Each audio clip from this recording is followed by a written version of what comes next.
ఏంటి మళ్ళీ దోసేనా? ఈ డైలాగ్ విని విని చిరాకు వచ్చేసిందా? బ్యాటర్ ఒకటే అయినా మనం తినేది మాత్రం డిఫరెంట్గా ఉండాలి. సో ఈరోజు మా ఇంట్లో వాళ్ళని సర్ప్రైజ్ చేయడానికి నేను ఒక చిన్న స్కెచ్ వేసా. Same dosa batter but with twist. Onions, chillies, carrot తురుము, జీలకర్ర, కరివేపాకు, కొత్తిమీర ఇవన్నీ యాడ్ చేసి మిక్స్ చేసుకున్నా. బై ద వే, ఈ మిక్సింగ్కి యూస్ చేస్తున్న బౌల్ నేను మీషో నుండి తీసుకున్నాను.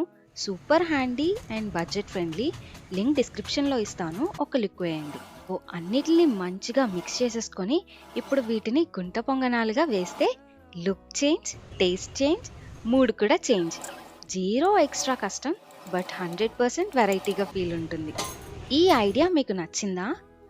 దోశ బ్యాటర్తోనే కాదు, ఇడ్లీ బ్యాటర్తో కూడా చేసుకోవచ్చు. సింపుల్ అండ్ స్మార్ట్ కదా. వీడియో నచ్చితే లైక్ చేసి సబ్స్క్రైబ్ చేసుకోండి.